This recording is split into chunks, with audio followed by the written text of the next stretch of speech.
आचार्य उमा स्वामी द्वारा विरचित तत्वार्थ सूत्र।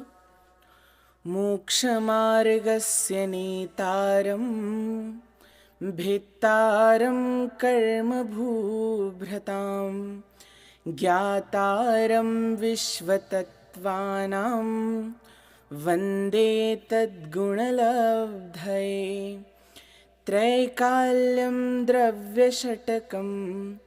नवपदसहितं जीवषट्कायलेशाः पञ्चान्ये चास्तिकाया व्रतसमितिगतिज्ञानचारित्रभेदाः। इत्येतन्मोक्षमूलं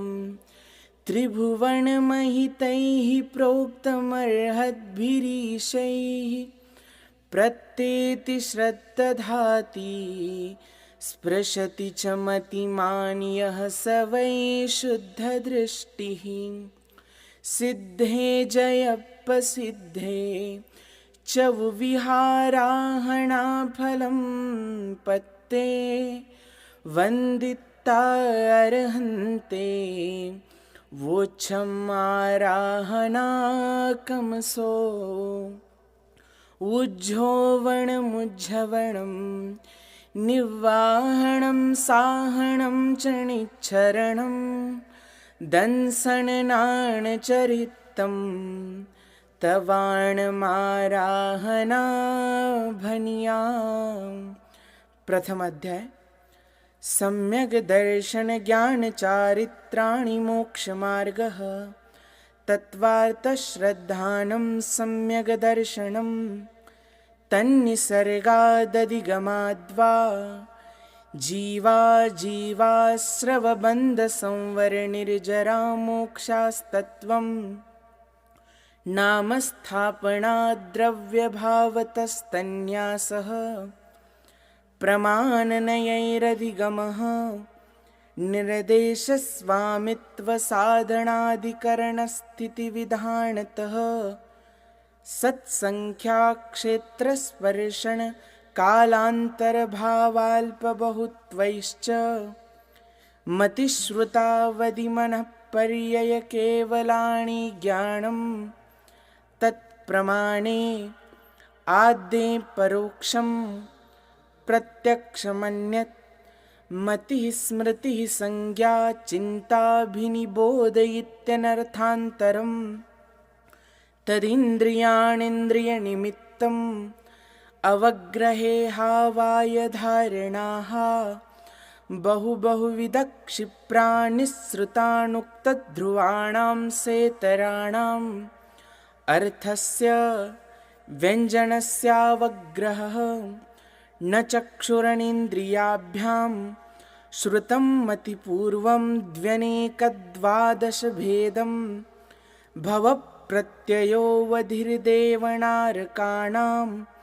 क्षयोपशमनिमित्तः षड्विकल्पशेषाणां ऋजुविपुलमतिमनःपर्ययः विशुद्धप्रतिपाताभ्यां तद्विशेषः विशुद्धिक्षेत्रस्वामिविषयेभ्योऽवधिमनःपर्ययोः मतिश्रुतयोर्निबन्धो द्रव्येष्वसर्वपर्यायेषु रूपीष्ववदेः तदनन्तभागे मनःपर्ययस्य सर्वद्रव्यपर्यायेषु केवलस्य एकादीनि भाज्यानि युगपदेकस्मिन्नाचतुर्भ्यः मतिश्रुतावदयो विपर्ययश्च सदसतोर्विशेषाद्यदृच्छोपलब्धेरुन्मत्तवत् नैगमसङ्ग्रहव्यवहारर्जुसूत्रशब्दसमभिरूढ एवं भूतानयाः इति तत्वार्थाधिगमे मोक्षशास्त्रे प्रथमोऽध्यायः। द्वितीय अध्याय। औपशमिकक्षायिकौ भावौ मिश्रश्च जीवस्य स्वतत्वमौदैकपारिणामिकौ च द्विनवाष्टादशैकविंशतित्रिभेदा यथाक्रमम् सम्यक्त्वचारित्रे ज्ञानदर्शनदानलाभभोगोपभोगवीर्याणि च ज्ञानाज्ञानदर्शनलब्धयश्चतुस्त्रिपञ्चभेदाः सम्यक्त्वचारित्रसंयमाश्च गतिकषायलिङ्गमिथ्यादर्शनाज्ञानासंयता सिद्धलेश्च चतुश्चतुस्त्रेकैकैकैकषड्भेदाः जीवभव्याभव्यत्वानि च उपयोगो लक्षणं सद्विविधोष्टचतुर्भेदः संसारिणो मुक्ताश्च समनस्कामनस्काः संसारिणस्त्रसस्थावराः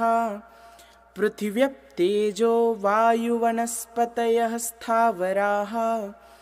द्वीन्द्रियादयस्त्रसाः पञ्चेन्द्रियाणि द्विविधानि निर्वृत्त्युपकरणे द्रव्येन्द्रियं लब्धुपयोगौ भावेन्द्रियं स्पर्शनरसनघ्राणचक्षुः श्रोत्राणि स्पर्शरसगन्धवर्णशब्दास्तदर्थाः श्रुतमणीन्द्रियस्य वनस्पत्यन्तानामेकं कृमिपिपीलिका भ्रमरमनुष्यादीनामेकैकवृद्धानि संगिणः समनस्काः विग्रहगतौ कर्मयोगः अनुश्रेणिगतिः अविग्रहा जीवस्य विग्रहवती च संसारिणप्राक्चतुर्भ्यः एकसमया विग्रहा एकं द्वौ त्रिण्वाणाहारकः सम्मूर्छनगर्भोपपादा जन्म सचित्तशीतसंवृता सेतरा मिश्राश्चैकशस्तद्योनयः जरायुजाण्डजपोतानां गर्भः देवनारकाणामुपपादः शेषाणां सम्मूर्छनम् औदारिकवैक्रियिकाहारकतेजसकार्मणानि शरीराणि परं परं सूक्ष्मं प्रदेशतो संख्येयगुणं प्राक्तेजसात् अनन्तगुणे परे अप्रतिघाते अनादिसम्बन्धे च सर्वस्य तदादीनि भाज्यानि युगपदे कस्मिन्ना चतुर्भ्यः निरुपभोगमन्त्यं गर्भसम्मूर्छनजमाद्यम् औपपादिकं वैक्रियिकं लब्धिप्रत्ययञ्च तेजसमपि शुभं विशुद्धमव्याघाति चाहारकं प्रमत्तसंयतस्यैव नारकसम्मूर्छिनो नपुंसकानि न देवाः शेषास्त्रिवेदाः औपपादिकचरमोत्तमदेहा संख्येयवर्षायुषोऽनपवर्त्यायुषः इति तत्त्वार्थादिगमे मोक्षशास्त्रे द्वितीयोऽध्यायः। तृतीय अध्याय रत्नशर्करा वालुका पङ्कधूमतमो महातमप्रभा भूमयो घनाम्बुवाताकाशप्रतिष्ठा सप्ताधोदः तासु 30 पंचविंशति पंचदशदशत्रिपञ्चोनैकनरकशतसहस्राणि पञ्च चैव यथाक्रमं नारकाणित्या शुभतरलेशा परिणामदेहवेदनाविक्रियाः परस्परोदीरितदुःखाः संक्लिष्टासुरोदीरितदुःखाश्च प्राक्चतुर्थ्याः तेष्वेकत्रिसप्तदशसप्तदशद्वाविंशतित्रयस्त्रिंशत् सागरोपमा सत्त्वानां परास्थितिः जम्बूद्वीपलवणोदादयः शुभनामानो द्वीपसमुद्राः द्विर्द्विर्विष्कम्भा पूर्वपूर्वपरिक्षेपिनो बलयाकृतयः तन्मध्ये मेरुणाभिर्वृत्तो योजनशतसहस्रविष्कम्भो जम्बूद्वीपः भरतहैमवत हरिविदेहरम्यक हैरण्यवतैरावत वर्षाः क्षेत्राणि तद्विभाजिनः पूर्वापरायता हिमवन्महाहिमवन् निषधनीलरुक्मिशिखरिणो वर्षधरपर्वताः हेमार्जुनतपनीयवैडूर्यरजतहेममयाः मणिविचित्रपार्श्वा उपरि मूले च तुल्यविस्ताराः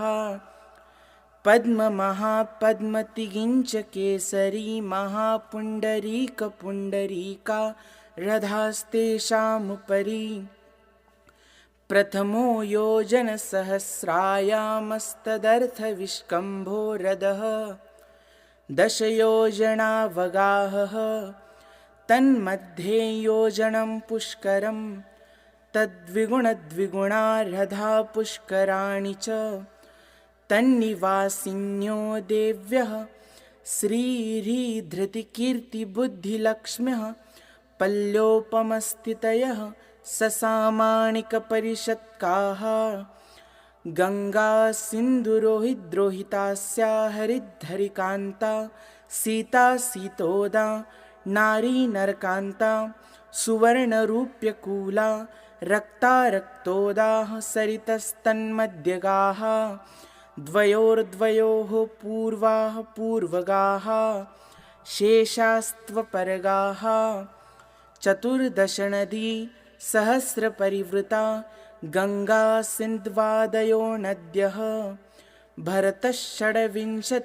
25 षट्चैकोणविंशतिभागायोजनस्य तद्विगुणद्विगुणविस्तारा वर्षधरवर्षा विदेहान्ताः उत्तरा दक्षिणतुल्याः भरतैरावतयोर्वृद्धिरासौ 6 समयाभ्यामुत्सर्पिण्यवसर्पिणीभ्यां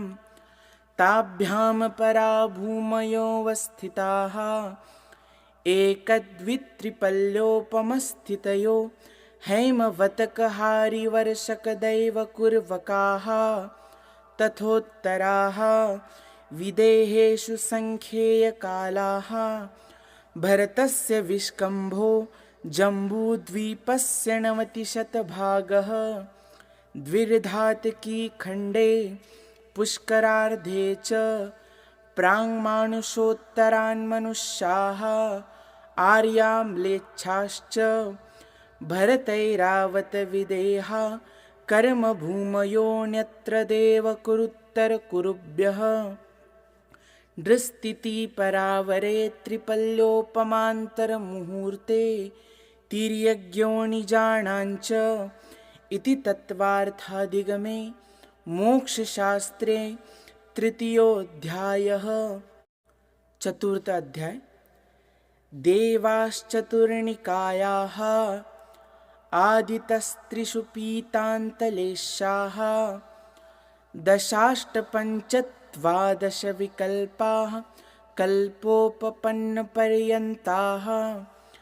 इन्द्रसामाणिकत्रायस्त्रिंशपारिषदात्मरक्षलोकपालानीकप्रकीर्णकाभियोग्यकिल्बिषिकाश्चैकशः त्रायस्त्रिंशलोकपालवर्जा व्यन्तरज्योतिष्काः पूर्वयोन्द्वीन्द्राः कायप्रविचारा ऐशानात् शेषाः स्पर्शरूपशब्दमणः प्रविचाराः परे प्रविचाराः भवनवासिनो सुरनागविद्युत् सुपर्णाग्निवातस्तनितो दधिद्विपदिकुमाराः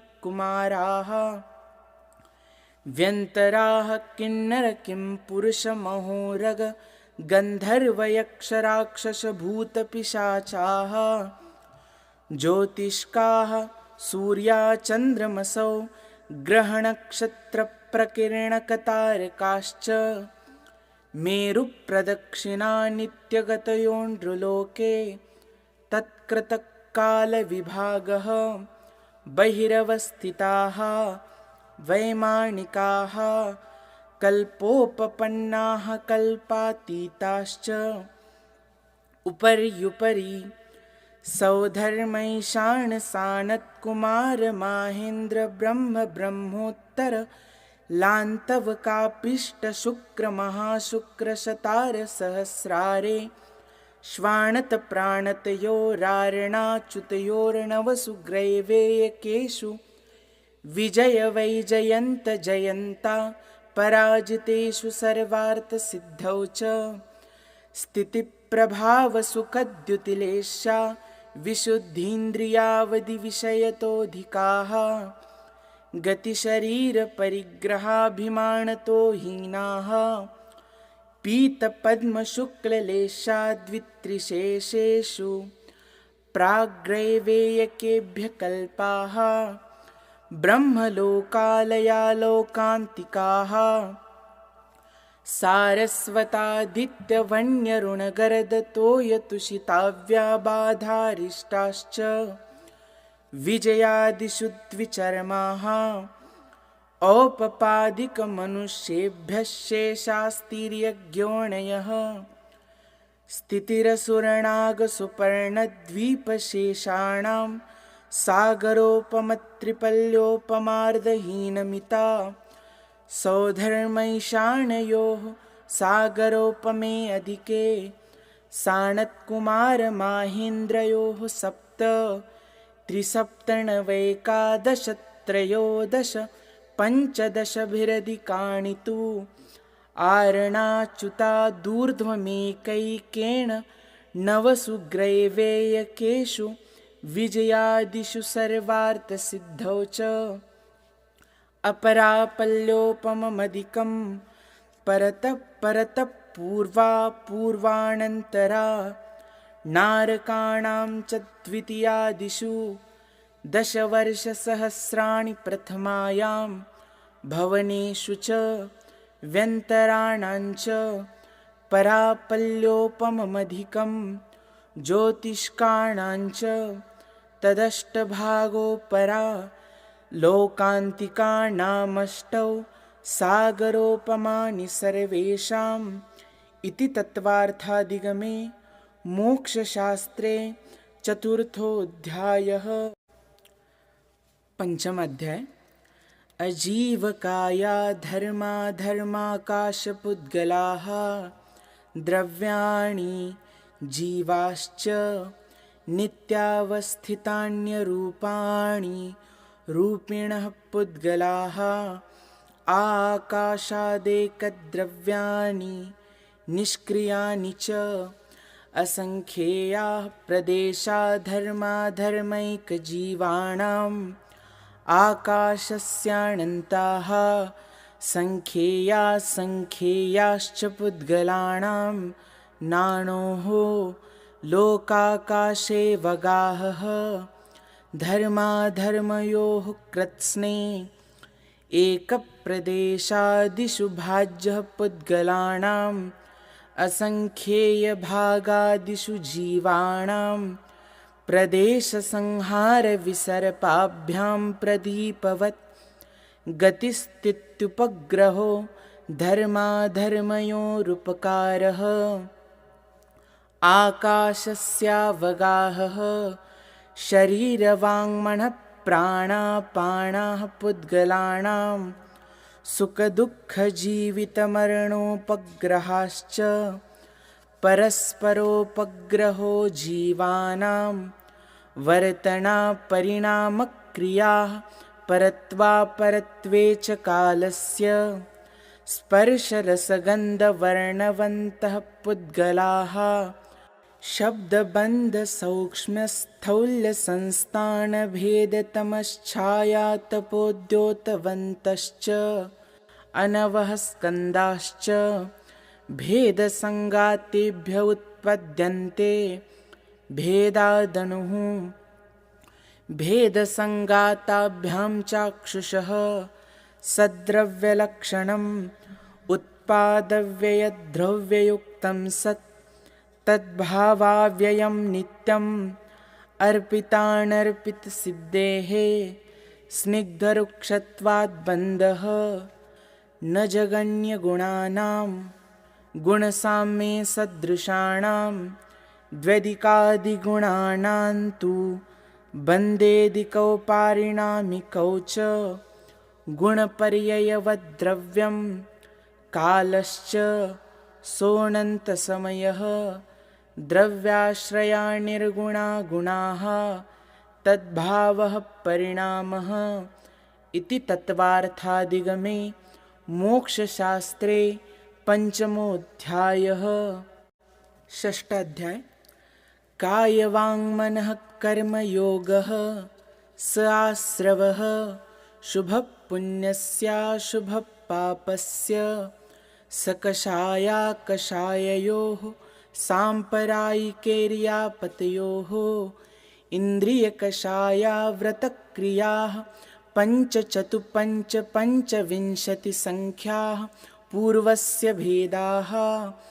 तीव्रमन्दज्ञाताज्ञातभावाधिकरणवीर्यविशेषेभ्यस्तद्विशेषः अधिकरणं जीवाः आद्यं सव्रम्भसमारम्भारम्भयोगकृतकारिताणुमत कषायविशेषै स्त्रीश्चतुश्चैकशः निर्वर्तना निक्षेपसंयोगनिसर्गा द्विचतुर्द्वित्रिभेदाः परं तत्प्रदोषनिन्नवमात्सर्यान्तराया साधनोपघाता ज्ञानदर्शनावरणयोः दुःखशोकतापाक्रन्दणवधपरिदेव नान्यात्मपरो भयस्थान्य सद्वेद्यस्य भूतवृत्त्यनुकम्पादानसरागसंयमादियोगक्षान्तिः शौचमिति सद्वेद्यस्य केवलिश्रुतसङ्गधर्मदेवावर्णवादो दर्शनमोहस्य कषायोदयात् तीव्रपरिणामश्चारित्रमोहस्य बह्वारम्भपरिग्रहत्वं नारकस्यायुषः मायातैर्यज्ञोनस्य अल्पारम्भपरिग्रहत्वं मानुषस्य स्वभावमार्दवञ्च निश्शीलव्रतत्वं च सर्वेषां सरागसंयमा कामनिर्जरा बालतपांसि दैवस्य सम्यक्त्वञ्च योगवक्रता विसंवादन चाशुभस्य नाम्नः तद्विपरीतं शुभस्य दर्शनविशुद्धिर्विनयसम्पन्नता शीलव्रतेष्वनतिचारो भीक्ष्णज्ञानोपयोगसंवेगौ शक्तितस्त्यागतपसि साधुसमाधिर्वैयावृत्यकरणमहरदाचार्य बहुश्रुतप्रवचनभक्तिरावश्यका परिहानिर्मार्गप्रभावणा प्रवचनवत्सलत्वमिति तीर्थकरत्वस्य परात्मनिन्दा प्रशंसे सदसद्गुणोच्छादनोद्भावने च नीचैर्गोत्रस्य तद्विपर्ययो नीचैर्वृत्त्यनुत्सेकौ चोत्तरस्य विघ्नकरणमन्तरायस्य इति तत्त्वार्थाधिगमे मोक्षशास्त्रे षष्ठोऽध्यायः। सप्तमाध्याय हिंसानृतस्तेया ब्रह्मपरिग्रहेभ्यो विरतिर्व्रतं देशसर्वतोऽनुमहति तत्स्थैर्यार्थं भावनाः पञ्च वाङ्मनोगुप्तिर्या दाननिक्षेपणसमित्या लोकितपाणभोजनानि पञ्च क्रोधलोभभीरुत्वहास्यप्रत्याख्यानान्यनुवीचिभाषणं च पञ्च शून्यागारविमोचिता वासपरोपरोधा करणभैक्षशुद्धिसधर्मा विसंवादाः पञ्च स्त्रीरागकथा श्रवणतन्मनो हराङ्गनिरीक्षणपूर्वरतानुस्मरण वृश्येष्टरस स्वशरीरसंस्कारत्यागाः पञ्च मनोज्ञामनोज्ञेन्द्रियविषयरागद्वेषवर्जनानि पञ्च हिंसादिष्विहामुत्रापायावद्यदर्शनं दुःखमेव वा मैत्रीप्रमोदकारुण्यमाध्यस्थ्यानि च सत्त्वगुणाधिकक्लिश्यमाणा विनयेषु जगत्कायस्वभावं वा संवेगवैराग्यार्थं प्रमत्तयोगात् प्राणव्यपरोपणं हिंसा असदभिधानमनृतम् अदत्तादानं स्तेयं मैथुनमब्रह्म मूर्छापरिग्रह निश्शल्यो व्रती अगार्यनगारश्च अनुव्रतो गारी दिग्देशानर्थदण्डविरतिसामायिकप्रोषधोपवासोपभोग परिभोगपरिमाणातिथि संविभागव्रतसम्पन्नश्च मारणान्तिकीं सल्लेखनां जोषिता शङ्काकाङ्क्षा विचिकित्सान्यदृष्टिप्रशंसा संस्तवाः सम्यग्द्रष्टेरतिचाराः व्रतशीलेषु पञ्च पञ्च यथाक्रमं बन्धवदच्छेदातिभारारोपणान्नपाननिरोधाः मिथ्योपदेशरहोभ्याख्यानकूटलेखक्रिया न्यासापहारसाकारमन्त्रभेदाः स्तेन प्रयोगतदाहृता दानविरुद्धराज्यातिक्रम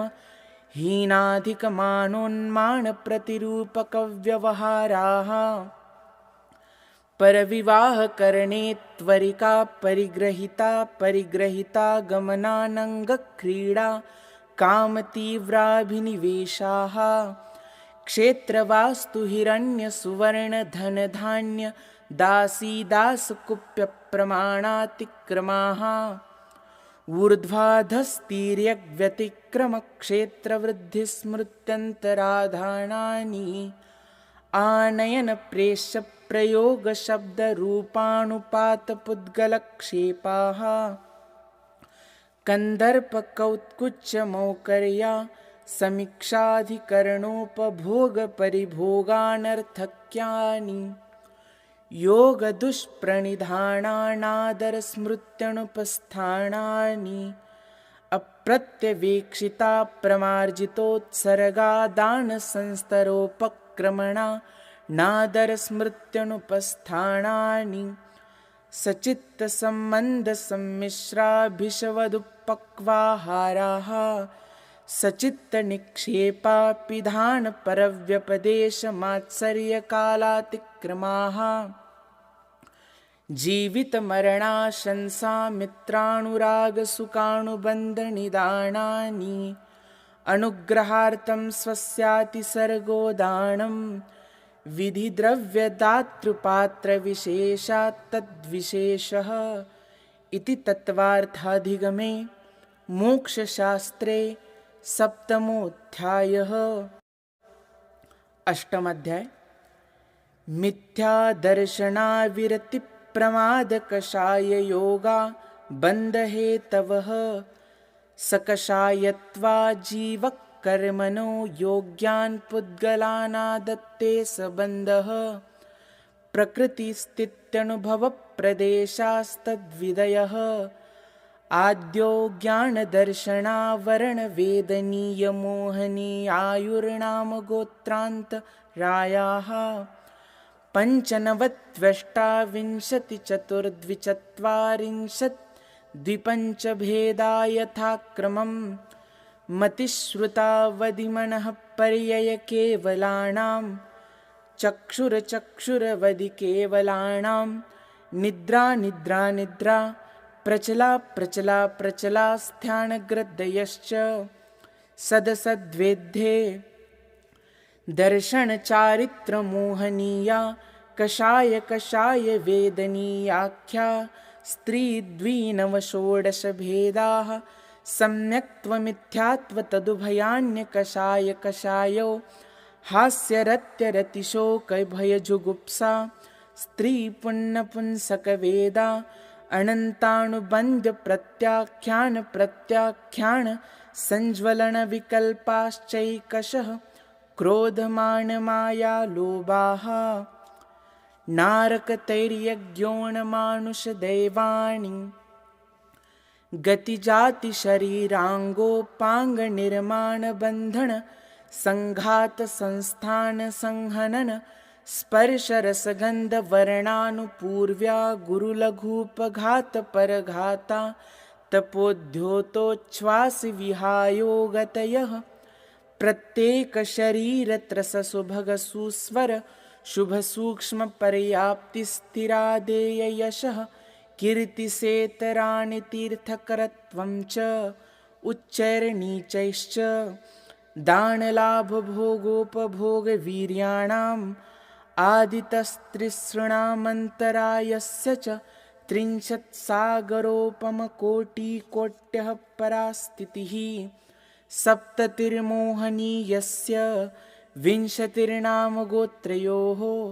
त्रयस्त्रिंशत्सागरोपमान्यायुषः अपरा द्वादशमुहूर्ता वेदनीयस्य नामगोत्रयोरष्टौ शेषाणामन्तर्मुहूर्ता विपाकोऽनुभवः स यथा नाम ततश्च निर्जरा नाम प्रत्ययाः सर्वतो योगविशेषात् सूक्ष्मैकक्षेत्रावगाः स्थिताः सर्वात्मप्रदेशेष्वनन्तानन्तप्रदेशाः सद्वेद्यशुभायुर्नामगोत्राणि पुण्यम् अतोऽन्यत् पापम् इति तत्त्वार्थाधिगमे मोक्षशास्त्रे अष्टमोऽध्यायः। नवमोऽध्याय आश्रवनिरोधः संवरः सगुप्तिसमिति धर्मानुप्रेक्षा परीशः जयचारित्रैः तपसा निर्जरा च सम्यग्योगनिग्रहो गुप्तिः ईर्याभाषैषणादाननिक्षेपोत्सर्गाः समितयः उत्तमक्षमा मार्दवार्जव शौचसत्यसंयमतपस्त्यागा किञ्चन्यब्रह्मचर्याणि धर्मः अनित्या शरणसंसारेकत्वा न्यत्वा शुच्यास्रव संवरनिर्जरा लोकबोधिदुर्लभधर्मस्वाख्या तत्त्वानुचिन्तनमनुप्रेक्षाः मार्गाच्चवननिर्जरार्थं परिशोढव्याः परीशहाः क्षुप्तिपासा शीतोष्णदंशमशकनाज्ञारतिस्त्री चर्या निषेध्या शय्याक्रोशवदयाचना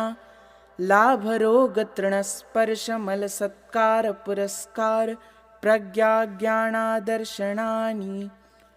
सूक्ष्मसाम्पराय छद्मस्तवीतरागयोश्चतुर्दश एकादशजिने बादरसाम्पराये सर्वे ज्ञानावरणे प्रज्ञाज्ञाने दर्शनमोहान्तराययोर्दर्शनालाभौ चारित्रमोहे नाज्ञारतिस्त्रीनिषद्याक्रोशयाचना सत्कारपुरस्काराः वेदनीये शेषाः एकादयो भाज्या युगपदेकस्मिन्नैकोनविंशतेः सामायिकच्छेदोपस्थापना परिहारविशुद्धि सूक्ष्मसाम्पराय यथाख्यातमिति चारित्रम्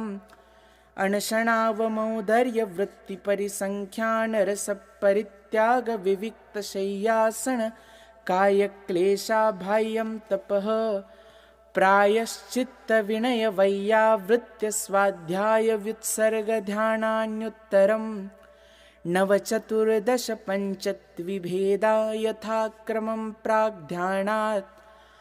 आलोचनाप्रतिक्रमण तदुभयविवेकव्युत्सर्ग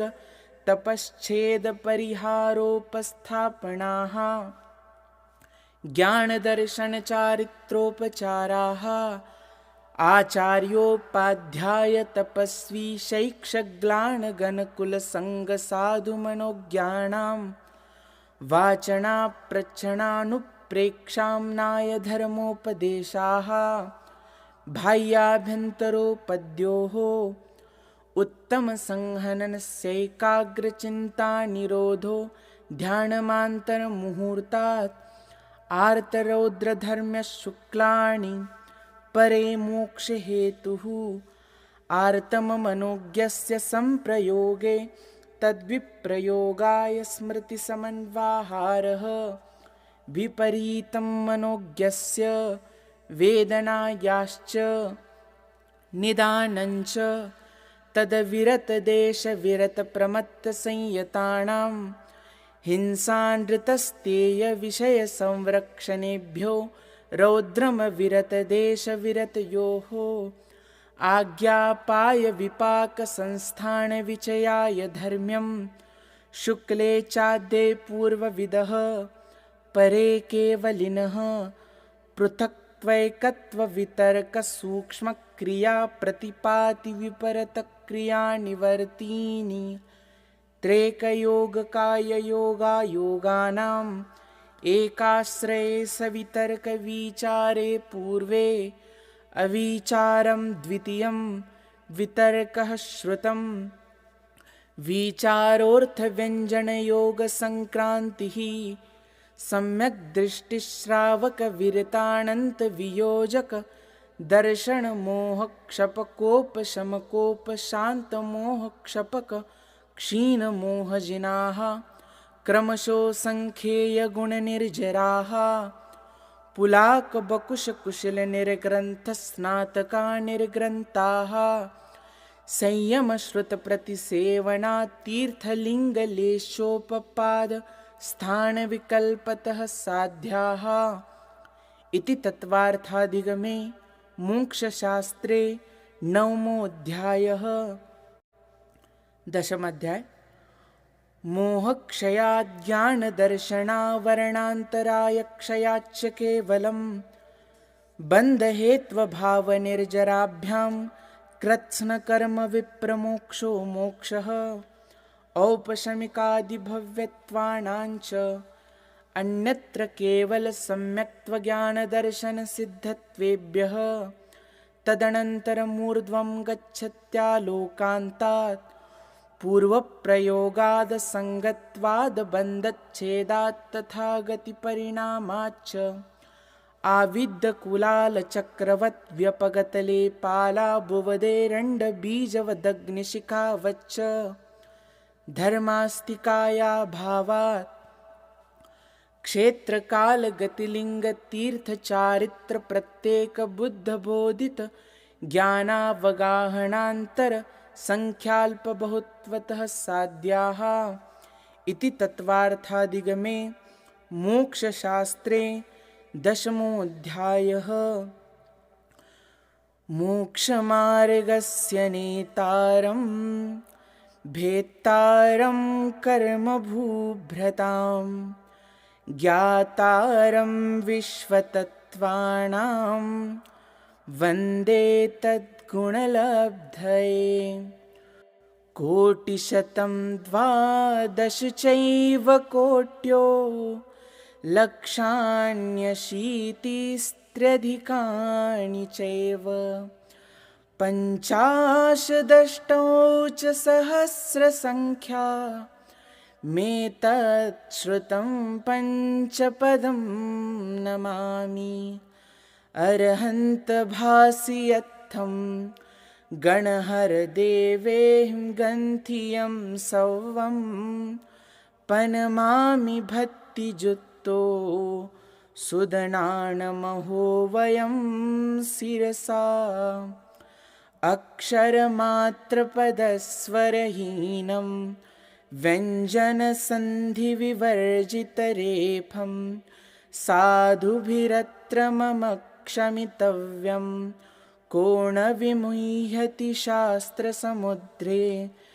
दशाध्याये परिच्छिन्ने तत्त्वार्थे पठिते सति फलं स्यादुपवासस्य भाषितं मुनिपुङ्गवै तत्त्वार्थसूत्रकर्तारं गृध्रपिच्छोपलक्षितं वन्दे गणीन्द्रसञ्जात मुमा स्वामी मुनीश्वरं जं सक्कयितं किरयि जम्पणसक्कयितहेव सद्दहणं सद्दहमाणो जीवो